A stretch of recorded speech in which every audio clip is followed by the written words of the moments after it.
Welcome to the April 9th, 2024 City Council meeting. Please stand for the invocation by Councilmember Taylor, followed by the Pledge of Allegiance.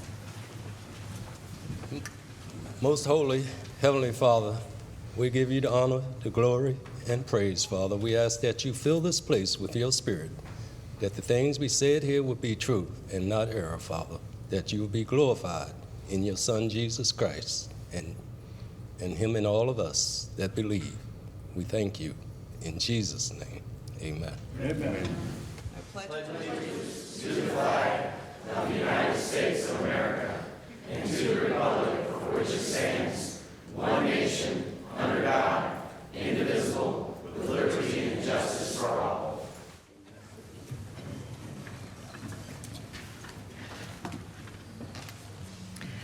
We now have some recognitions tonight. First, for Sexual Assault Awareness Month, we have Sheila Austin with YWCA Central Virginia. She is here to accept this proclamation.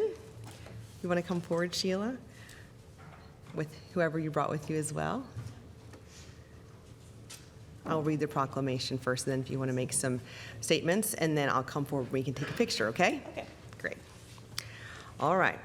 Whereas the U.S. government has declared April as Sexual Assault Awareness Month, and Peace Over Violence has declared April 24th, 2024 as Denim Day internationally, and whereas both events are intended to draw attention to the fact that rape and sexual assault remain serious issues in our society, and whereas in Virginia, 4,897 adults and 1,476 children were provided 70,062 hours of advocacy services in 2023.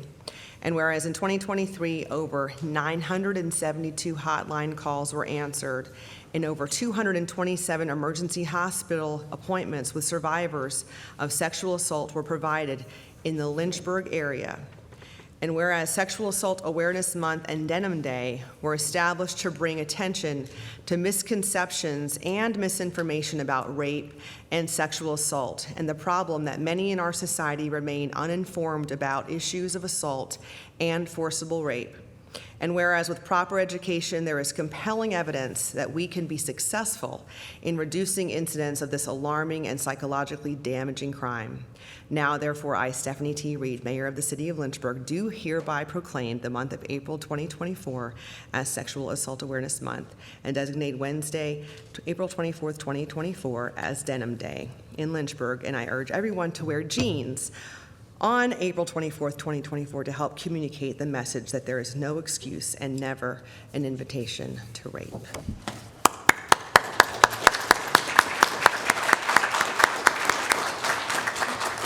Ms. Austin, would you please make some comments? Okay. First of all, thank you for having us here tonight in this proclamation. This proclamation is not just a symbolic gesture, it's a call to action. It's a commitment to confront the harsh realities of sexual violence with unwavering resolve and compassion. It's a pledge to stand in solidarity with survivors, to amplify their voices, and to work tirelessly to prevent future harm. Sexual assault is a pervasive issue that affects individuals of all genders, ages, races, and backgrounds. It shatters lives, fractures communities, and undermines the very fabric of our society. In the face of such darkness, we refuse to be complacent. We refuse to accept a world where sexual violence thrives unchecked. This month and every month, we commit ourselves to the principles of empathy, education, and empowerment. We recognize that raising awareness is not enough. We must also strive for tangible change. Change in our policies, change in our attitudes, change in our cultures.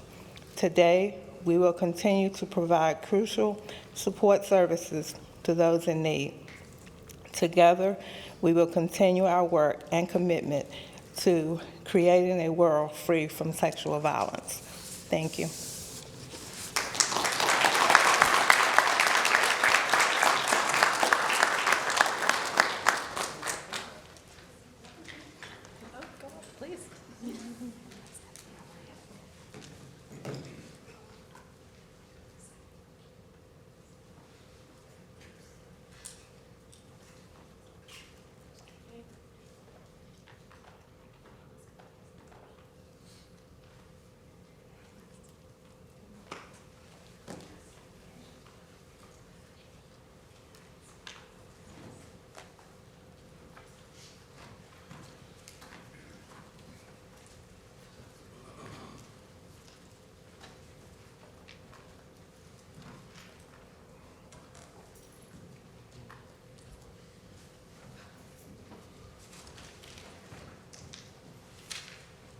Okay, our next recognition is for National Public Safety Telecommunicator Week.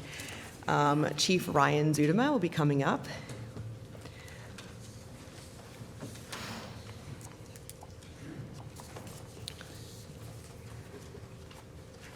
And we'll do the same thing. I'll read the proclamation. You can make some comments with your team, and then I'll come down for pictures.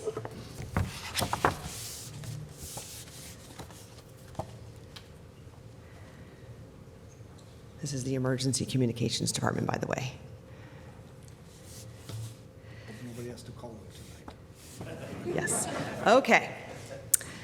Public Safety Telecommunicators Week. Whereas the health and safety of all residents of Lynchburg is important to our great city, and whereas the availability of 911 assistance is integral to the safety of each citizen and visitor and the security of our community, and whereas dedicated public safety communications specialists serve the citizens of Lynchburg daily by answering their requests for law enforcement, fire, and emergency medical services, by dispatching the appropriate assistance as quickly as possible.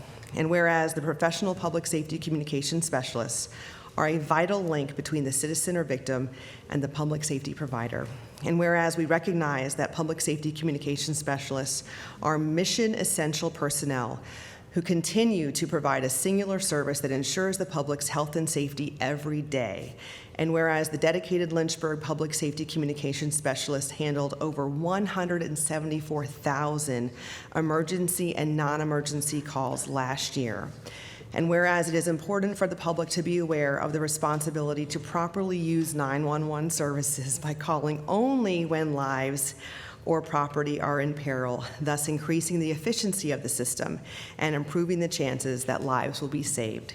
Now, therefore, I, Stephanie T. Reed, the mayor of the city of Lynchburg, Virginia, do hereby proclaim the week of April 14th through 20th, 2024, Public Safety Telecommunicators Week, and encourage all citizens to recognize the contributions public safety telecommunicators make for their dedicated service to the community.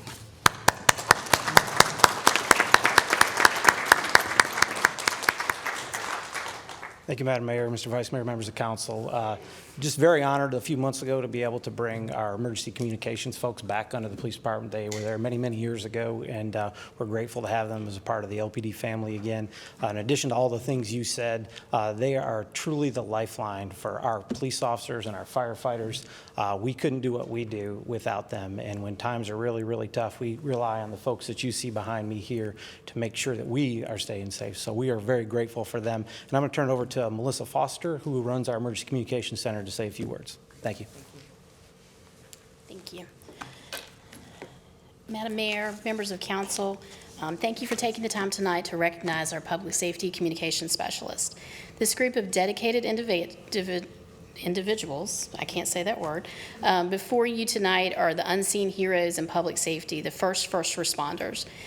They are there when callers find their spouses unresponsive or their homes are on fire, or when they have been victims of a violent crime. They are the calm voices that quickly gather information, give instructions, and send help. This amazing group of individuals stand watch day and night to ensure that the citizens and visitors of Lynchburg get the help that when they have an emergency. I'm proud of them for continuing in this challenging profession and for showing up every day willing to help those in need. And I'll say again how proud I am of all the work that they do.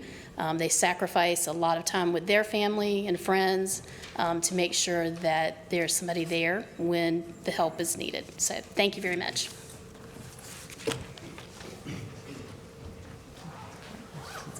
Yep.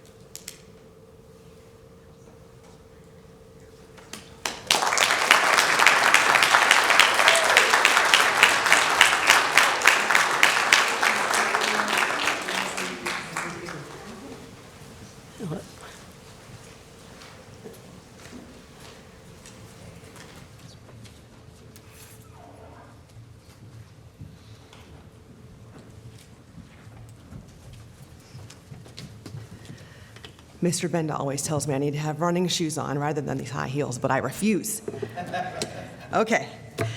Tonight's City Council agenda is divided into 4 sections: consent agenda, public hearing, public comment, and general business. The first section is the consent agenda. This section includes routine items, and all items may be approved by one vote.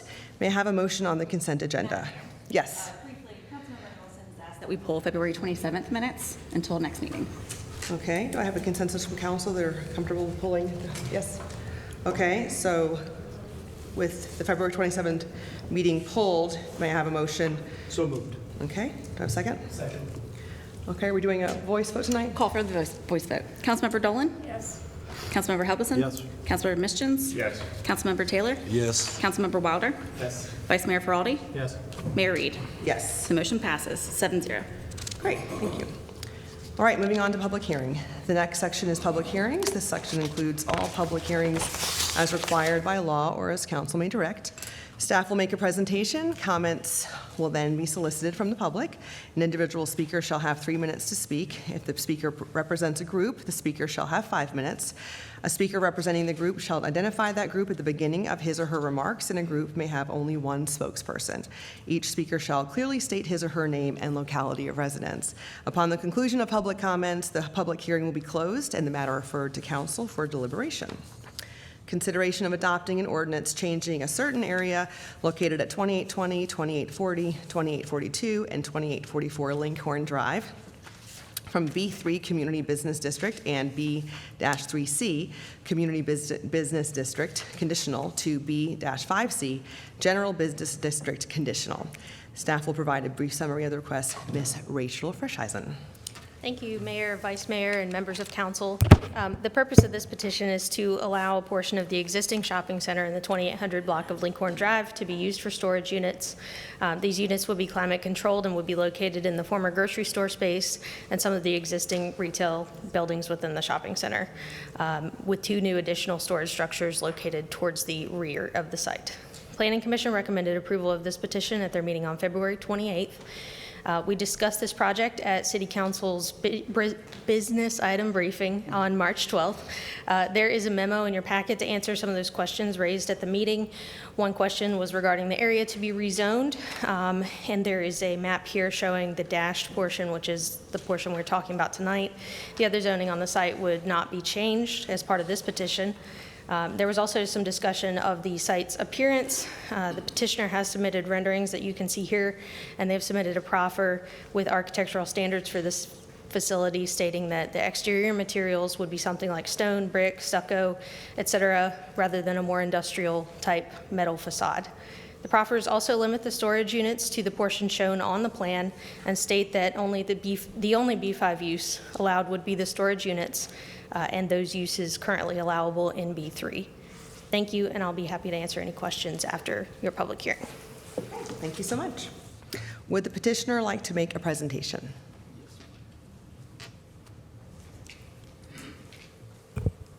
Good evening. My name's Colin Edwards. Live in Atlanta, Georgia.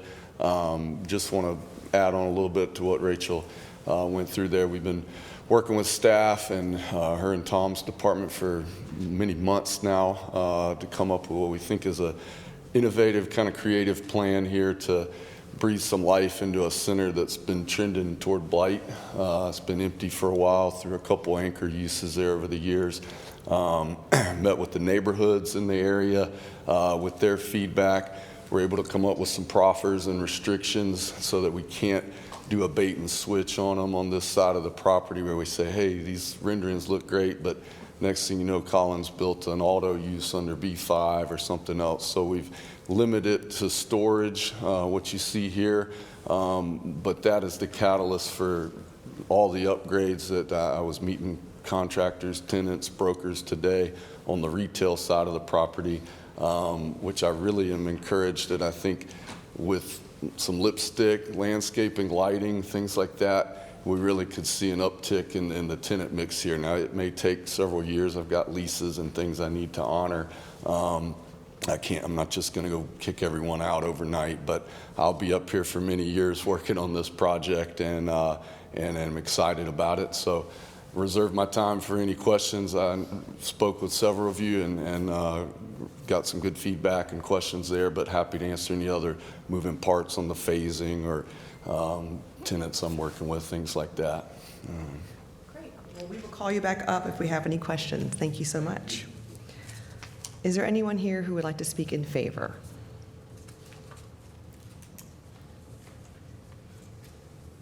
Madam Mayor, City Council members, I'm Rick Reed with Coldwell Bank Commercial Reading Company. My office address is 101 Andrew Court, Forest, Virginia. We've been a leasing agent on this center for almost 10 years. And Kroger went out. We spent a couple of years before we finally got the call center Converges. Converges, at the end of they signed a 7-year lease, but bought out of their lease after 5 years with the pandemic.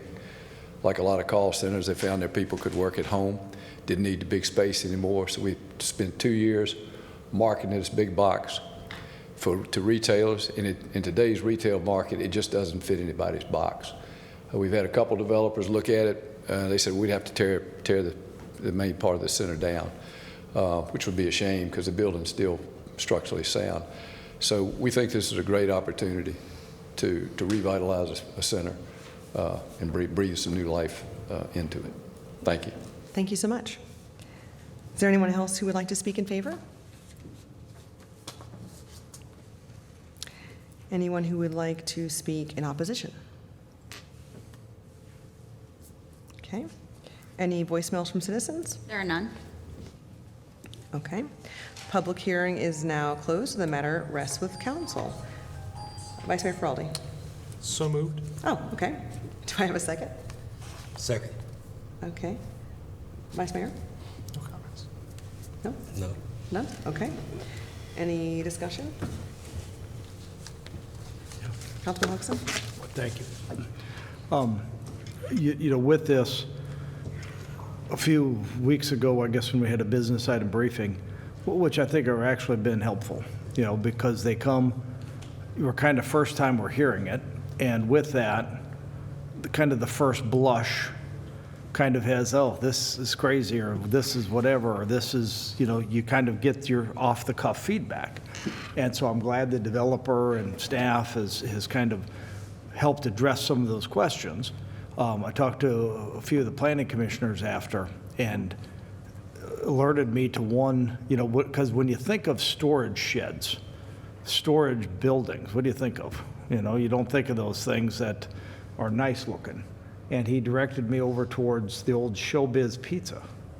And it's like, did you guys do that, by the way? Just, no, but it's, I mean, it was nice. And it's like, I thought that was, you know, I'm used to these old storage sheds where you got concertina wire outside the front and you got a gate that kind of opens and it's loaded with nothing but RVs and, you know, and so with this, again, at first blush. And so I think that's where the business item briefings come to light. I mean, we're kind of throwing some things out that are kind of off the cuff and kind of thinking like, oh my goodness.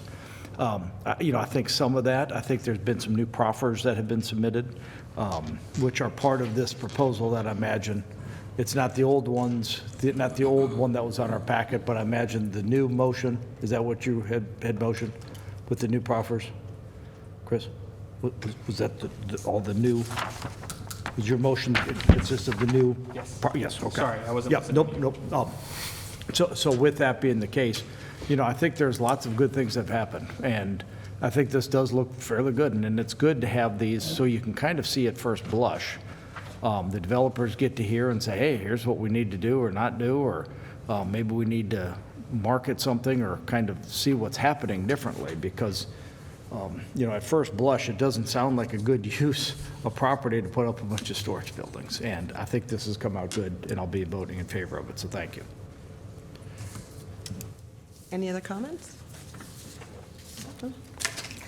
I agree. I think it looks wonderful. Really makes storage units and facilities look very modern day and a great way to do it. So I think it's going to look really nice in that area. I think the people living around it should be really happy with how that kind of upgrades the look of that shopping center. And so thank you very much for the beautiful design. Okay, let's go ahead and vote. Councilmember Dolan? Yes. Councilmember Helgeson? Yes. Councilmember Mischins? Yes. Councilmember Taylor? Yes. Councilmember Wilder? Yes. Or Vice Mayor Faraldi? Yes. Mayor Reed? Yes. The motion passes 7-0. Wonderful. Thank you so much. Okay, moving on to public comment. During public comment, individual speakers have 3 minutes to speak, and those representing a group have 5 minutes to speak. Typically, City Council takes comments made under the public comment section of the agenda under advisement and may refer concerns to the city manager for follow-up. Citizens often express conflicting and diverse positions regarding specific issues under consideration. To encourage citizen participation and to avoid intimidation to persons who may express sometimes unpopular opinions, applause, cheers, or jeers from the audience are not permitted. When appearing before City Council, citizens may not engage in behavior that intimidates or insults others, engage in disruptive behavior, use profanity or vulgar language, promote private business ventures, or campaign for office. Council members, I would like to point out that number 8, Consuela Mosley, has called tonight and said she will not be coming. If you want to strike her from our list of speakers. Strike her. Well, remove her. Sorry, Ms. Mosley. Didn't want to make that sound bad. Okay, we will go to number 7, hear from a group of representatives regarding challenging council members Dolan and Wilder for their stance on the ongoing genocide being committed against Palestine. Lynchburg Free Palestine Coalition, Etaf Juma. I'm sorry if I said that wrong. Please correct me when you come up. I don't want to mess your name up. Can you say it again? Yeah, Aitaf Juma. Aitaf Juma? Yes. Okay, yes. it's very lovely. Thank you. Thank you. Okay. Assalamu alaikum. Peace be upon you all. I'm Aitaf Juma, a Sweetbriar College student, and I'm thankful to be here today, speaking on behalf of the Lynchburg Free Palestine Coalition. Colonization led to the establishment of Lynchburg. The displacement of Native Indigenous lives were sacrificed. I know, hard to hear that our quaint and loving tiny city was built on the basis of brutality. The group of people that was most affected was the Monacan Nation. We walk and dwell on a land that was taken. Educational institutions around Lynchburg are slowly acknowledging the fact and doing something about it. Being a Vixen, I know that we now celebrate our annual Founders Ceremony honoring the Fletcher family, the enslaved people who worked the land, and the Monacan Nation, who were its true and original founders. The University of Lynchburg, fairly recently on March 21st, 2022, held a ceremony to announce a scholarship geared towards incoming students who are members of the Monacan tribe as a gesture in acknowledgement of their college existing on the Monacan Nation's land. Acknowledging the horrors of our history is an important part of our community's growth as we are stronger together. There seems to be an atmosphere of hypocrisy resonating in our city and our city's leaders. There's a lot of work to be done here surrounding our colonial past that will never be accomplished in Lynchburg's state of hypocrisy.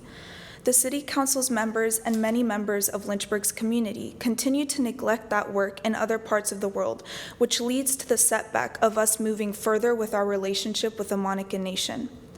I know there is a redundant excuse that, well, what does the world have to do with our little Lynchburg bubble?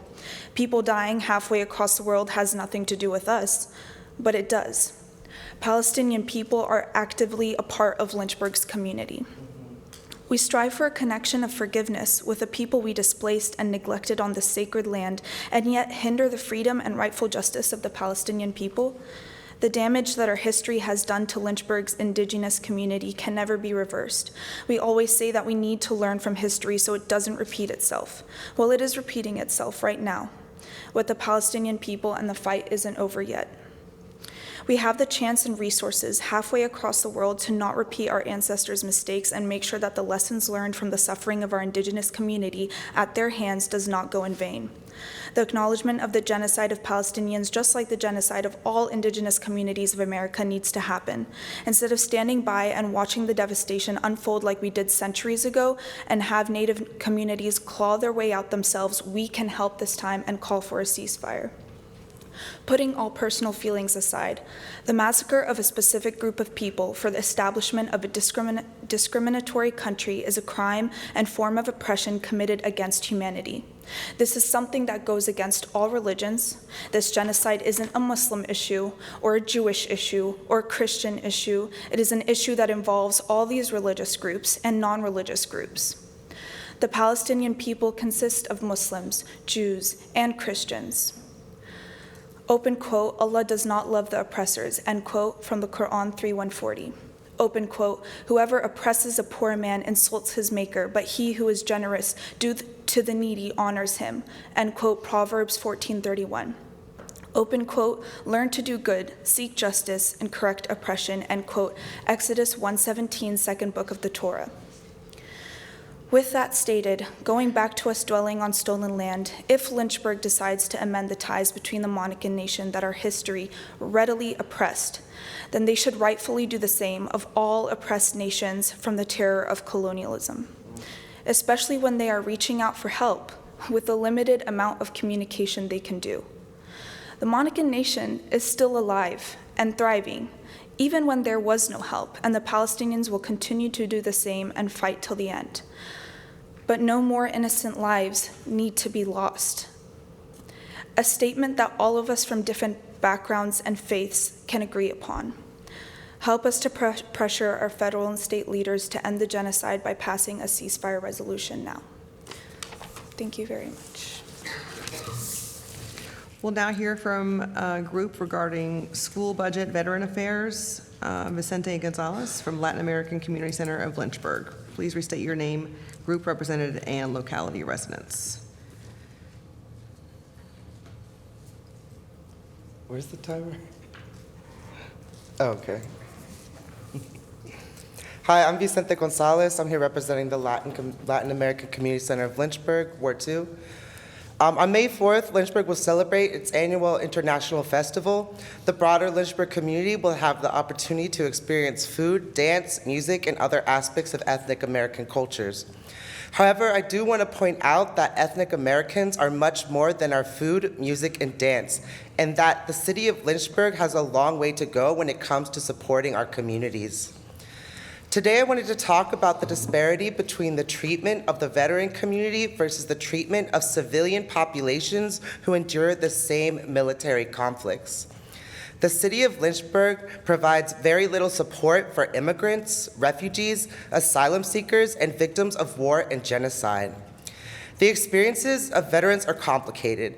Anyone who has gone to EC Glass and Heritage knows that military recruiters prey on low-income students. Our entire military-industrial complex depends on a constant economic inequality across racial, ethnic, and cultural lines. In addition, we continue to support a generation of community members who were drafted into the wars in Vietnam and Cambodia. Yet we failed to provide Vietnamese and Cambodian communities in Lynchburg with the same level of support. We continue to try to make sense of 20 years of war in the Middle East, where we completely destabilized a region, causing mass migration across the world. We consistently honor the veterans of these wars, yet Arab and Afghan American members of our community are not given the same platform. Their stories are considered international and not relevant to city business. As a member of a family who came to Lynchburg as a result of U.S. interventionism in Latin America, I have lived this experience firsthand. And as a member of the Latin American Community Center of Lynchburg, for years I have witnessed the lack of support from the city for immigrant communities, refugees, asylum seekers, and survivors of war and genocide.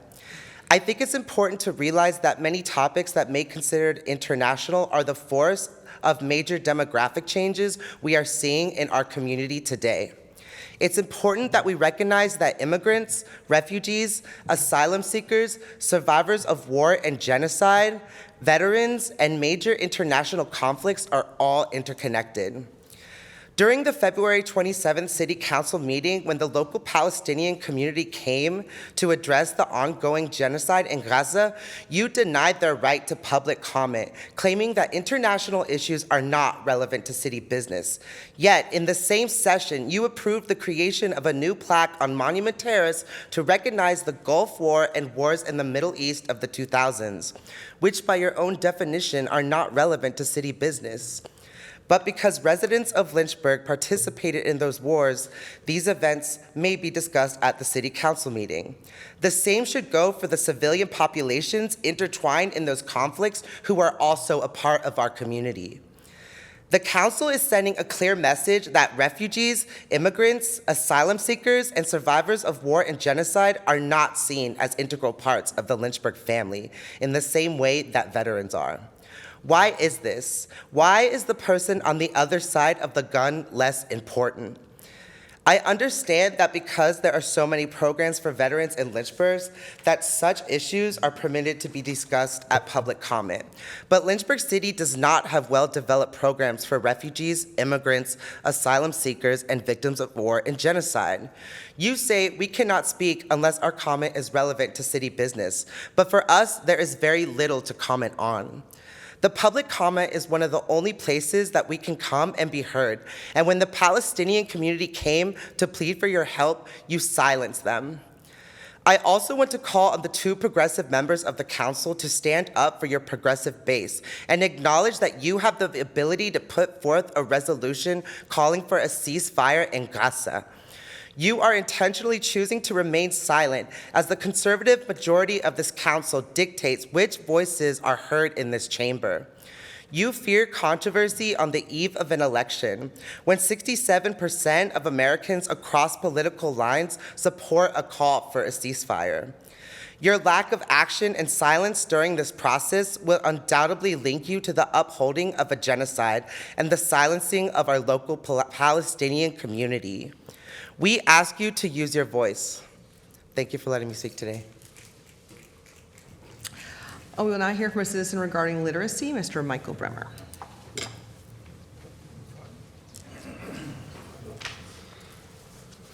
Good evening, Madam Mayor, members of council.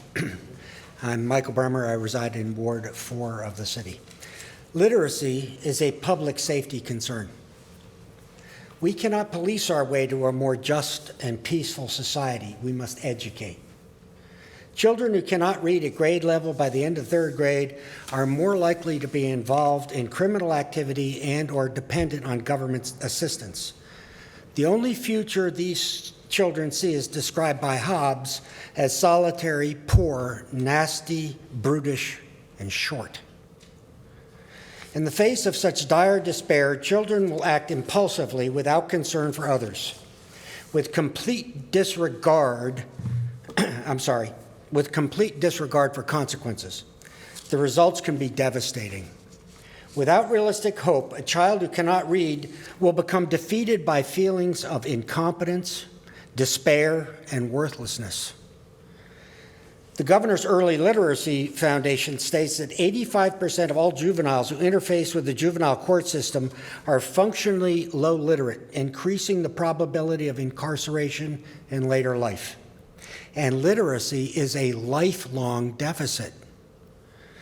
Illiteracy is expensive for our communities. According to research, 90% of welfare recipients are high school dropouts. Teen girls with below average skills are 6 times more likely to have out-of-wedlock children than their reading counterparts. And low literacy costs $73 million in direct health care costs. The National Assessment of Adult Literacy Research at George Washington University and even the conservative libertarian Cato Institute indicate that education is critical in reducing poverty and crime. Fortunately, a remedy is available. Targeted sustained literacy education for any student who cannot read at a minimum of third grade level competence. Virginia law even requires a minimum number of reading specialists in our schools. This council's been really generous in its support of public safety. The police, fire, emergency medical, and dispatch services have all improved. But literacy is also public safety. You must support literacy training and recovery in our public schools to complete your commitment to the safety of our community. This council can choose to provide the resources required by our public schools for such intensive and expensive programs today, or be forced to pay much more for higher rates of incarceration and services later, perhaps for an individual's lifetime. By paying for quality education now, you may even avoid paying for the effects of crime on your own family. Please fund our public literacy programs at least as fully as the school board has requested this year, and work toward restoring funding in future years. Thank you. Thank you. We'll now hear from a citizen regarding the city budget as it affects the schools. Mr. Philip Stump. Please restate your name and locality of residence. Good evening. I want to talk to you tonight about the short-sightedness of cutting taxes, thus starving our schools. We are becoming penny wise and pound poor, and it will hurt the city and your property values in the long run. Most of all, it will hurt our fundamental values and our children, who are our future. Did you know that Harrisonburg spent 35% of its city budget on public schools last year? Roanoke spent 32%, and Lynchburg spent 17.3%. Barely more than half that spent by each of these neighboring cities. I propose two solutions, a long range and a short range. The long range solution, don't cut taxes. In fact, raise them. Cutting the school budget because of cutting taxes actually works against our schools with a double whammy. Not only is the school budget cut, teacher salaries remain stagnant, and important programs such as the Virtual Academy are starved out of existence. But our schools also lose much of the available state funding because this funding is not available to cities which are not supporting their schools to the extent that their tax base would allow. If you raise taxes to support the schools to the extent other cities in the Commonwealth do, you will actually qualify for more money from the state. The solution for this year: increase the proportion of the city budget for our schools. This will enable you to raise teacher salaries so you can recruit more qualified teachers and to maintain and expand important programs to improve our schools, such as the Virtual Academy, and to save flourishing schools like Sandusky Elementary and T.C. Miller from closing. Find the money another way. Be creative. You can do this. Why are our public schools so important? Our children are our future. My own 3 children attended LCS schools from K through 12 and received an outstanding education. I am not sure they would do so today because of the ways our schools have been starved. Public education has made this country and this city thrive. It makes all people thrive and not just the privileged few. Think of how many opportunities have been opened for women through our public schools. My wife sees this all the time in her work with the Girl Scouts. Public education equips our children to live in the diverse society that our country has become. It teaches them to relate to people who are different from them and to capitalize on this diversity. When my children attended EC Glass, it was one of the best 50 high schools in the country. This is no longer the case because we have starved our schools. A city that neglects its children will not thrive. Please stop this madness and change course before it is too late. Thank you. Thank you. Now hear from a group representative regarding rise of Islamophobia and discrimination. Nicole Spangenberg from Queer Town Hall. Please restate your name, group representative, and locality of residence.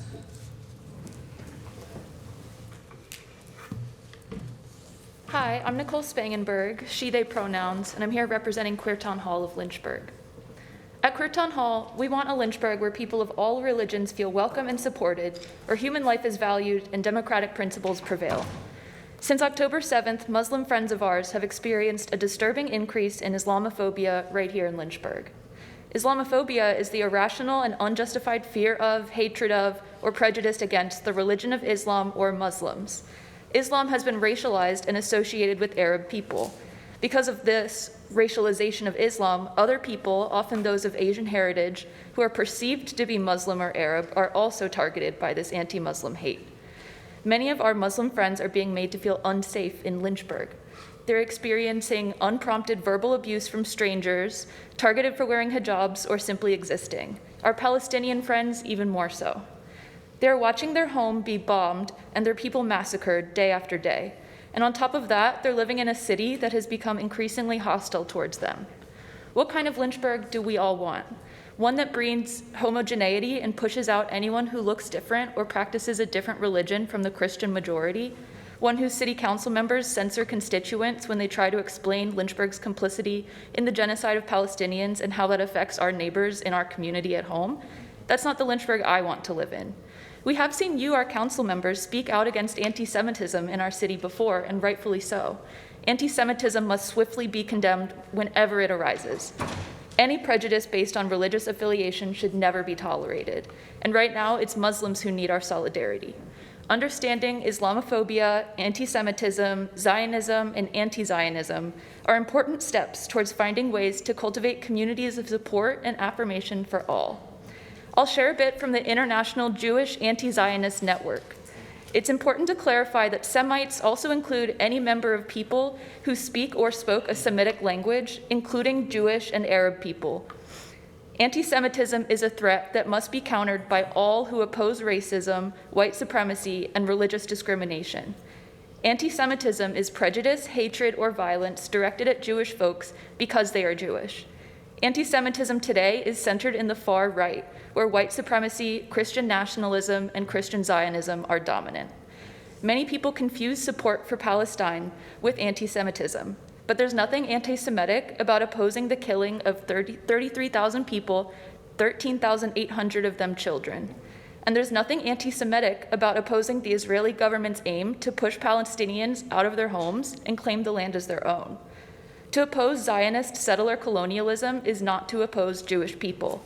Let us be very clear, Queer Town Hall condemns anti-Semitism in all its forms. In 1975, the United Nations declared that Zionism is a form of racism and racial discrimination, according to their Resolution 3379. Zionism is a belief, not a people. It is not and never has been the same as Judaism or Jewish identity. Zionism remains the driving force of Israel's conduct. Opposing Zionism is an essential part of combating racism. One cannot claim to be truly anti-racist without being anti-Zionist. As long as there has been Zionism, there has been opposition to it among Jews, Palestinians, Christians, and many others. Anti-Zionists object to Zionism because it is racist. The end to anti-Semitism lies in collective liberation, not Zionism. We want to see all our neighbors thrive, whether they're Jewish, Muslim, Christian, any other religion, not religious.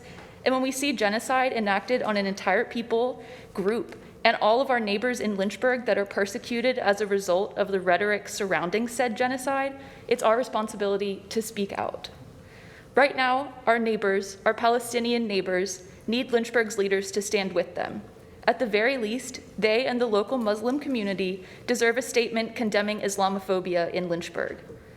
Perhaps more importantly, they need to know Lynchburg will not continue to be complicit in the genocide of their people.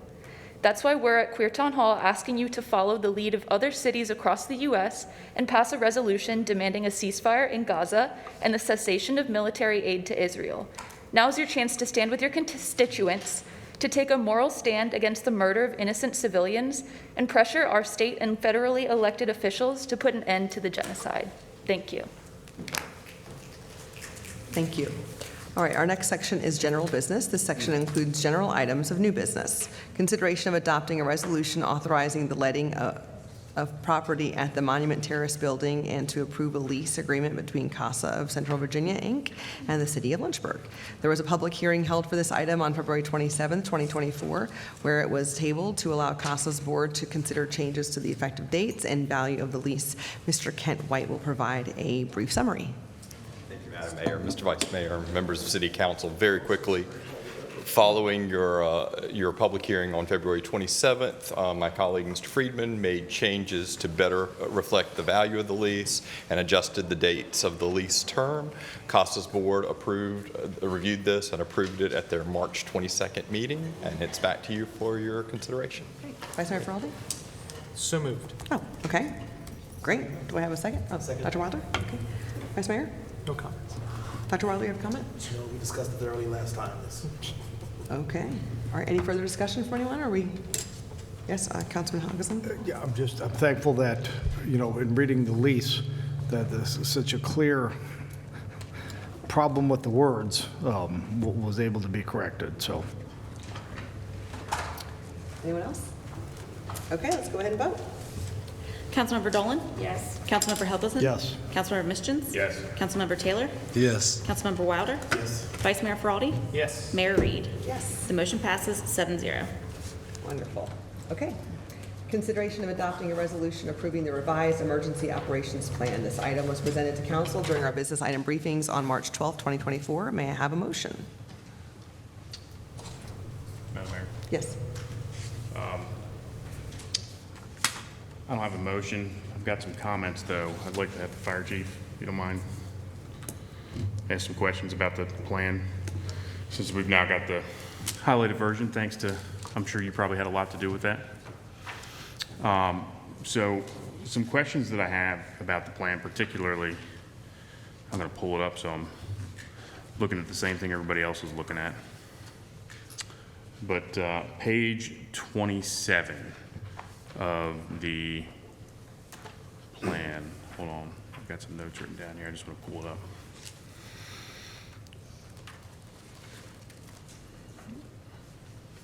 So page 27 of the plan, looking at that, that's where it adds you in as being able to declare a local emergency in absence of the city manager, deputy, or assistant, or interim acting, however it may be.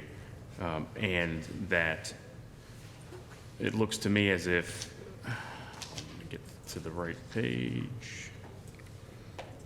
So when I read this and I look at what this says, is that according to the code section cited in here, that if one of you all, the four of you here, right, were to declare that local emergency, that would be in effect for up to 45 days or until we have our next regularly scheduled meeting or a special meeting. That's better than it used to be. However, I don't see why there isn't any reason that we at the local level couldn't write something in to say that we are going to call a special meeting within 7 days of that happening. Because the concerns that I have are,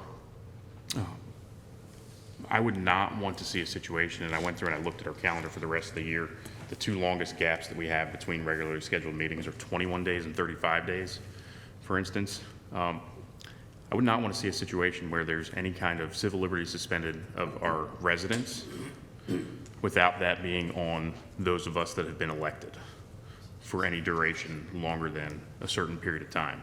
So the question that I have is there a way we can amend the plan where that responsibility falls on the elected officials to come together as a governing body to essentially extend or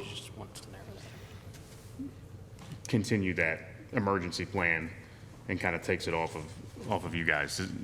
Does that may be a question for the city attorney? I don't know, whichever one of you guys, but I think you understand what I'm asking, right? Yes, yeah, I understand what you're asking, certainly, and we could certainly look at whether or not there's something in code that prevents it from being 7 days or prevents us from writing something about it being 7 days. We can certainly look at that. And I think it would be like. throwing that responsibility back on us, right? So if you guys are going to declare an emergency, absolutely, you're the chief executive of the city. You need to keep our citizens safe. Declare an emergency when you need to do it, right? I trust you. I trust all four of you to do that only when absolutely necessary. I really do. But what I also want is something written into the plan that says, boom, as a city, and maybe it's a separate resolution, maybe it's an ordinance, I don't know what that tool is outside of this EOP, that says if one of you does that, then you are going to call, because you have the authority to call a special meeting, right, within 7 days, to bring us in to discuss that, to see if we're going to continue it, extend it, and so forth.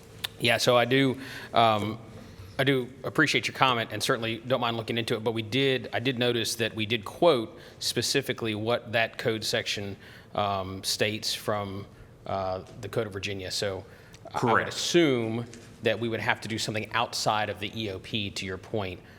We would have to have a separate ordinance because this was quoted directly from that state code, but we could certainly look at that, and I'm happy to work with the city attorney's office to get that done. And I don't know, is that something based off the cuff? I know you have to do some research, but off the cuff, is there any reason? The page number? Could you Yeah, reference? it is page 27. Mr. Friedman? Yes, ma'am. But in this situation, couldn't the mayor or two members of council call a special meeting on their own? I mean, at any time? That's right. So the way I think about this is the Code of Virginia puts a limit on the amount of time that can pass between the point of the calling of a local emergency or declaration of a local emergency to the point of when it's ratified by city council or it expires. But nothing within that time period would prevent city council on its own volition under its rules of procedure in the state code from calling a special meeting to either ratify the declaration of a local emergency or overriding the decision of the chief executive officer or whoever else is calling it. So certainly council could add some additional language to the plan, but there's still that checks and balances anyways. It's still going to be there irrespective of what's in this, Right, in this so plan. without it added in, we still have that, I mean, whatever council is in, I mean, is sitting up here has that authority at any time without it included in this, correct? Yes. Okay. Going back to the question, though, I still think that it would behoove us to have something, if we can, and I think you just kind of answered it, because while, you know, the way I understand it from conversation with you is we have to meet the state law, right? So we've always got to meet the state law, but when we're allowed to, we can sometimes be a little more stringent than what the state law is on ourselves locally, correct? Yes, but it's still the same result. So when I look at that code section we have in that page, that is the limit, is the 45 days, you know, or it's the next regular meeting from the calling, or council could, in 3 days later, call for a special meeting under the same words of the plan. So that is, it's not like it's not an option. I got that, and I understand that, but what it comes down to for me is this. It's one simple thing. If there's a decision made amongst the four of you that results in our schools being closed, that responsibility needs to come back on us or the school board, one or the other, right? If there's a decision made that results in something closing our schools or things of that nature, like we had in the pandemic or other situations, that needs to not be on one sole person. The citizens elected a governing body to make those decisions. It is our job to protect the rights of our citizens. I just think that it would behoove us to have something in here that says we're going to do X to call a special meeting in some short amount of time. That's just where I am with that.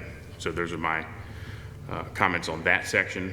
The second part that I wanted to ask you about is on page 5, which is an entirely new section. So if you go to page 5 of the plan, so, pardon me, the PDF pages don't line up with the page numbers on the bottom of the. No problem. So if you go to page 5 of the plan, and I looked up the code sections referenced at the top, which says that such plan shall also contain, this is right out of the Code of Virginia, provisions to ensure that the plan is applied equitably and that the needs of minority and vulnerable communities are met during emergencies. So I understand that there's a need to have some sort of plan written in here. Code of Virginia says you shall do this, so we have to do it. I get that.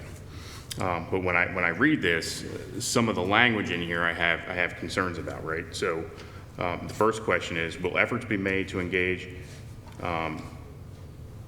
all communities in the emergency planning and decision-making processes? Yes. It doesn't say that in writing. The next question that I have is, will efforts be made to engage, I just read the same question before. Next question I have is, what is culturally appropriate messaging? So according to the, as I understand it, according to the Code of Virginia, that's messaging that's inappropriate language that people can understand who may not speak. I was just curious because I didn't know what that was.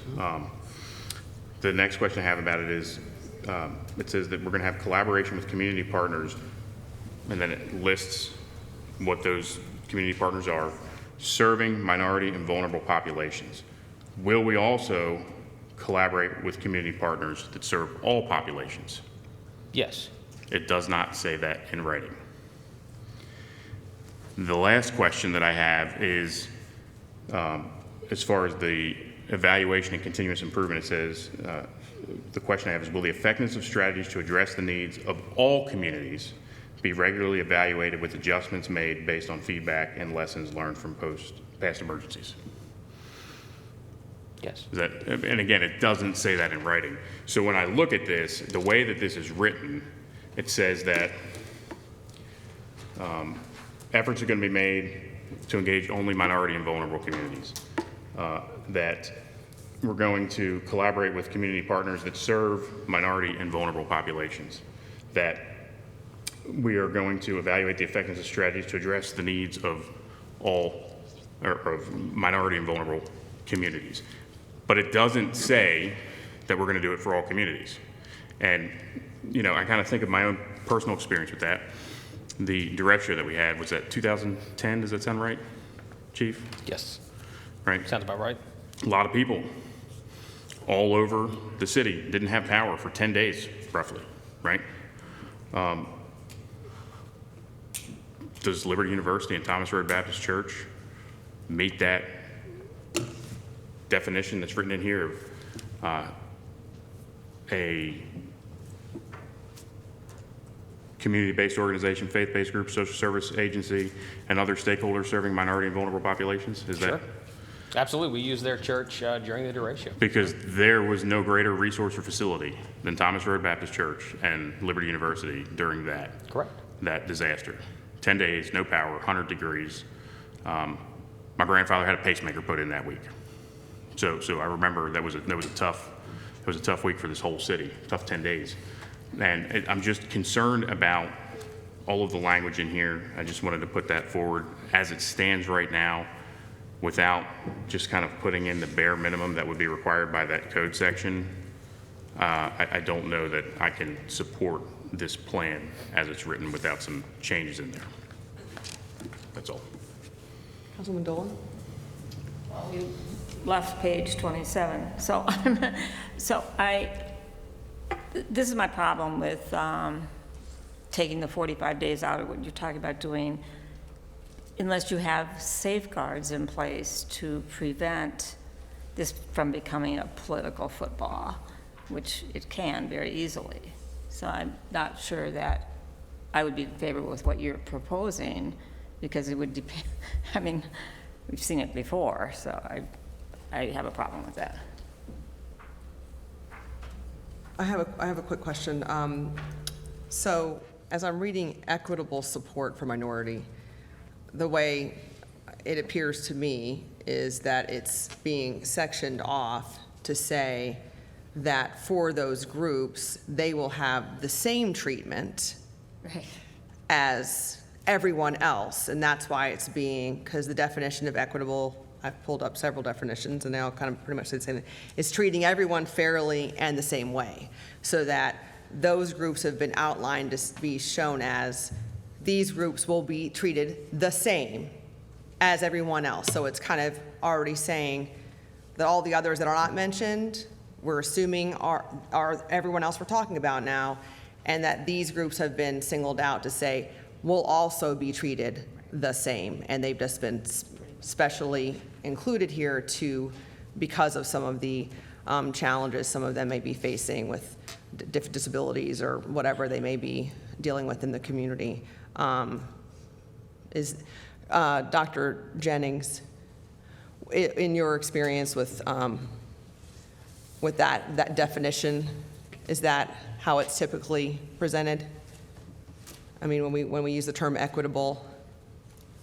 Yes and no. Okay. So when you use equitable, it's the fair part is correct. You want to Mhm. make sure you're being fair to all of your communities. It doesn't necessarily mean the same. Okay. And I think the reason that's in there, correct me if I'm wrong, and I heard the chief say this from the beginning, if you have a large population that speaks a different language, you might would have to provide a service differently than you would to other people, because if you put out an emergency message in only English and you have a population of Spanish-speaking individuals, they would not be able to receive that message the same. Mm-hmm. So in a lot of our federal plans, Title VI, EEO plans, you have to put a provision in there about how you will provide services.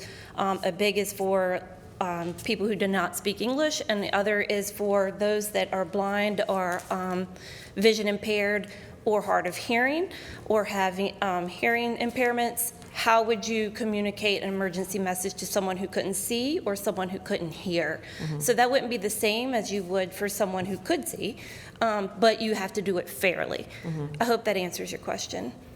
Right, so the concerns that were raised earlier about specifically equitable support for minority and vulnerable communities, and some of the definitions here were that it doesn't say specifically that that would be done for everyone else. And so my question is that the statement equitable support for minority and vulnerable communities, the term equitable implying that we've already assumed that for everyone else, and now this is just outlining these specifics for these communities because of basically what you've just said, understanding the needs of some of those exceptions for that community for the purpose of an emergency. That is correct, yes. Okay. So you're being fair and making sure that everyone's getting the same message. How you present the message may be different based on the need. Got it. Okay, Yep. thank you. Thank you Yep. for that. Who else had a question over here? Did you have one? No? Councilman Helgeson? With this, I think Councilman Mischin brings up some concerns and some valid points from a document that's, 200 and, how many pages? 280 pages, something like that? Yeah, 290 some page. Huh? Well, it's going from, we're at 119 to 380 in our document here. I mean, What I you likely recognize. have in front of you is what you asked for previously, which was the previous document so that you had reference Oh, points gotcha. and could look back. Okay. So that's probably why you're seeing so many pages there. Gotcha. So with that, there's, is there any issue that this has to be approved today? Well, we're out of compliance if we don't approve it sooner rather than later. I would just offer that. So So the state yes. would say that we're out of compliance with state law and state requirements for having an emergency operations plan. So technically, to answer your question, yes, we would be out of compliance. It would be more appropriate for it to move forward today. And so is it going to be any more out of compliance if we adopt this in 2 weeks? No, it'll still It'll be any different? No. So, some of those questions, and I get it, a lot of this is the semantics. And I am concerned because I was here when we had COVID, and it was like 16 months. And sure, nothing really happened, but it was, why do it? If you're having an emergency, I can think of lots of things that are going to say, well, maybe it's such an emergency that council isn't even necessarily here. Or there's things, call the meeting as soon as possible. Just, that's what it is. And so I think that makes some sense. I see these words, equality, which is vastly different than equity. And when you're looking at an equal outcome as opposed to equality of treatment, when you see some of these words, and I can appreciate the desire and trying to do it, I don't think anything is going to be harmful is if we spend a couple weeks and get a little bit better. I think we can probably get it a little bit better because I think there'd be an easy way to say, the city manager, if this was such an important thing to have an emergency plan that's moving forward, and I'm sure the city manager, our city manager currently, is going to want to do this ASAP because he doesn't want to just do something on himself. He wants council to be there. And so, again, many of these things aren't written for just the people in front of us. They're policies and things that are adopted for a long period of time. So, although our current city manager would say, oh my gosh, I ain't doing this on my own. I'm not going to have this for 45 days, have an emergency. We need to have a meeting. We need to make sure council is up to date on this, the governing body, but the next one and the next one. We've done a few of these. When was the last time we did this, Chief? Last time we declared an emergency. Or not last time we did an emergency. When did we do? The emergency operations plan is Yes. required by state code to be adopted and revised every 4 years. So 4 years. 2020 was the last time. 2020. It was in February or March of 2020. Okay. And so, you know, and with that, I remember when we first implemented something a long time ago, I remember the guy who's helped writing it knows a lot of different words and a lot of different things. And so I don't see any problem with waiting a couple weeks, because I think some of that language would be good. It'd be nice to update it to say, if this is going to happen, my goodness, we don't want it to happen. We don't like emergencies to happen. We don't like to change everything anyway. But if it does, here's what we're going to do is we're going to make sure that there is a meeting that is called of council to make sure that they're fine with it, and rather than just having this clock that will go on for 45 days. I think it's prudent and giving us a little bit extra time to massage that word, and all of us vote in favor of it 100% next time, as opposed to having some concerns by doing it quickly. I don't think that's a good thing. We can come together by making sure we have some good words and approve it unanimously in 2 weeks. Would be my suggestion. Thank you.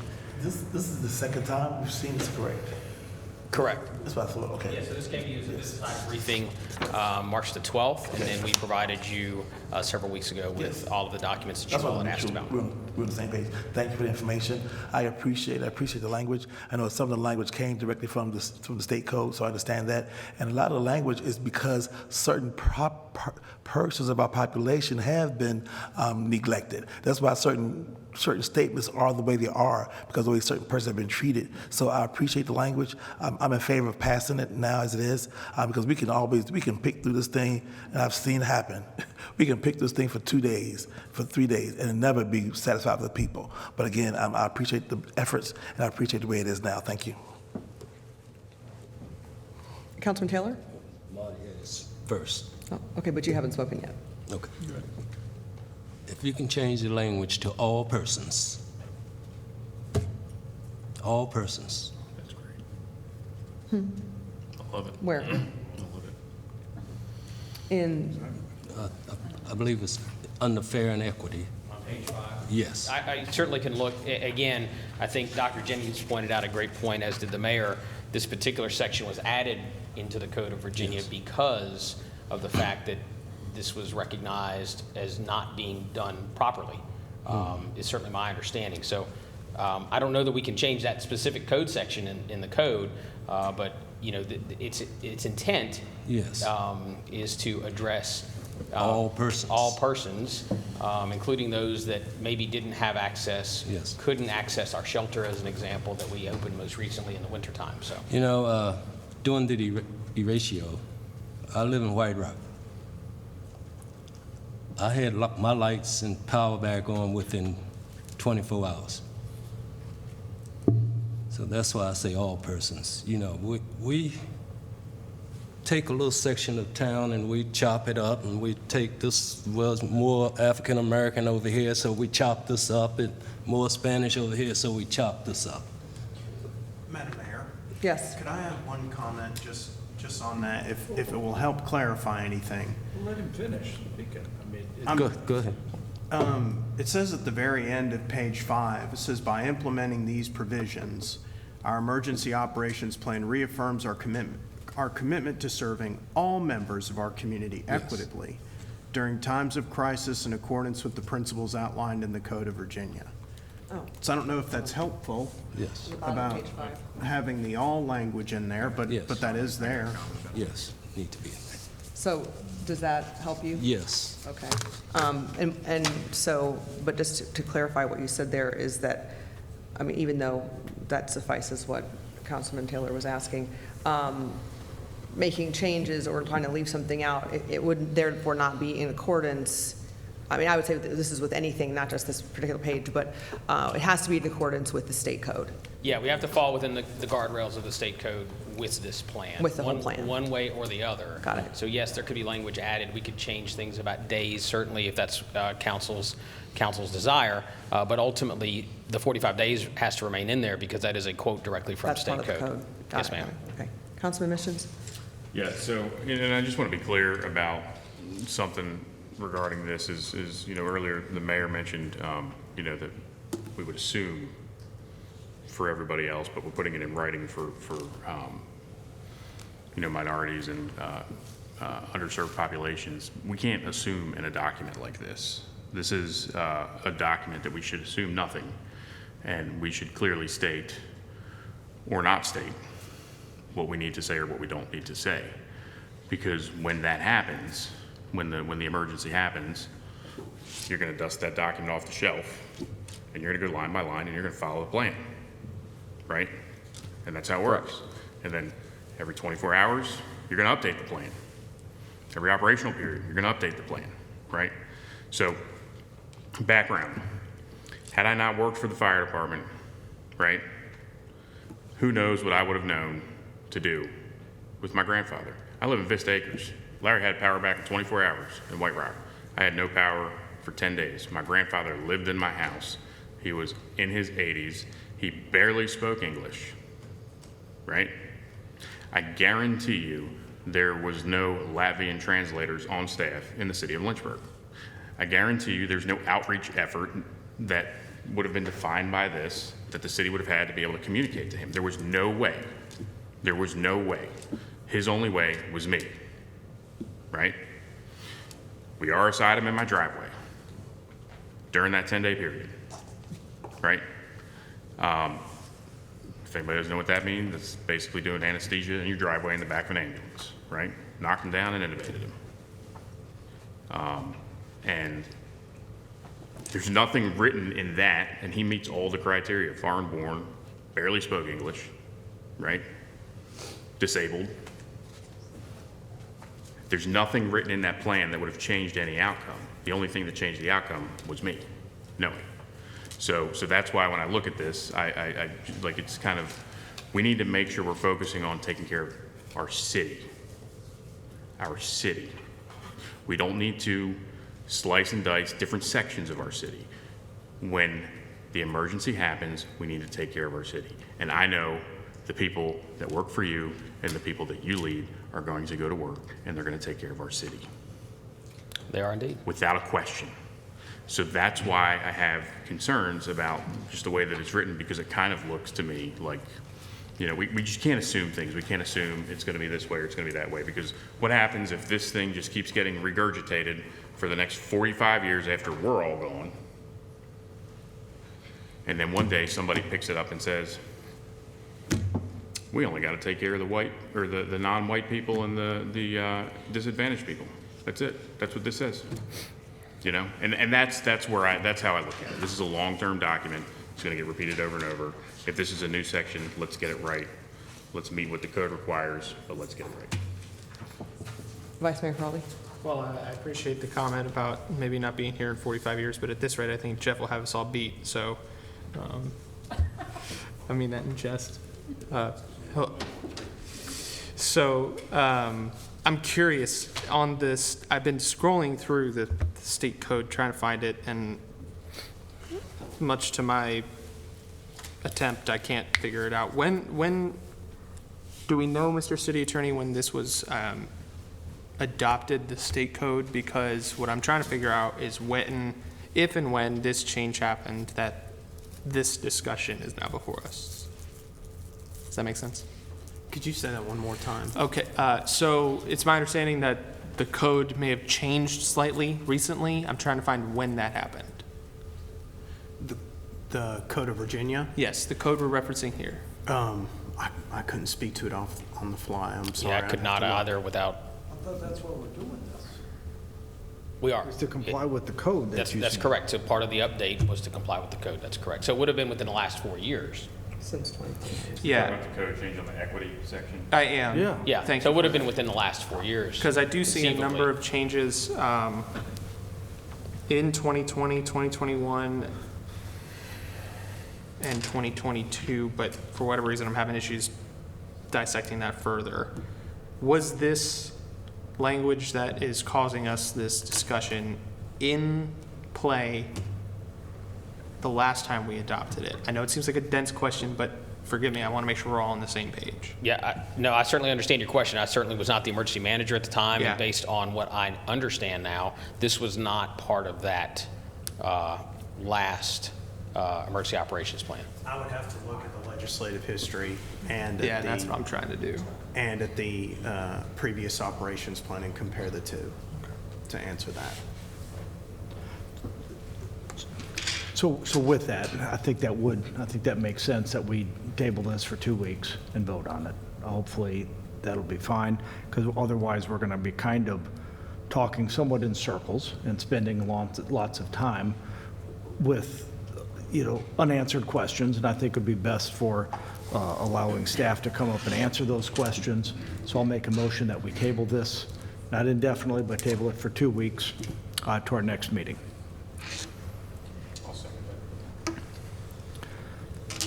And nothing to add. I mean, we could sit here and, when we get these big documents, when we do the comprehensive plan and we do many things, we see these long litany of documents with lots of words in them.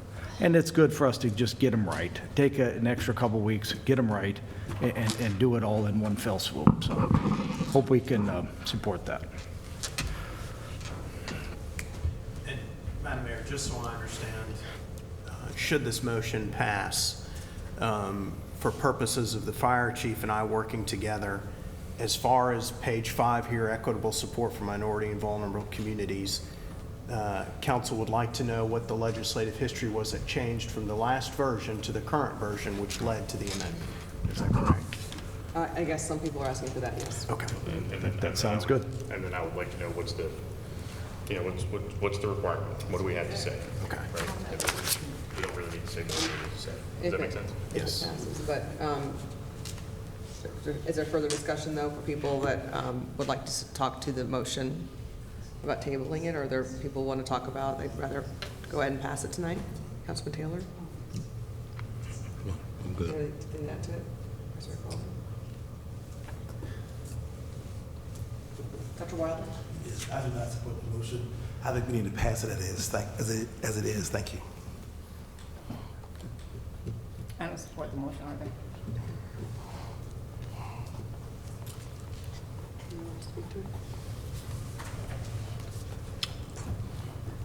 Okay, we can go ahead and call the vote to table. Councilmember Dolan? No. Councilmember Hegelson? Yes. Councilmember Mischins? Yes. Councilmember Taylor? Yes. Councilmember Wilder?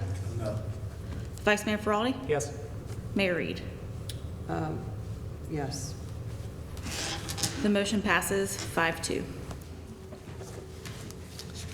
Okay. Dr. Wilder? So what are the consequences of us not being in compliance? What are those consequences? So, I don't have an answer for you. okay. So let's, Okay. Get rid of all the conspiracy stuff. All right. Thank you.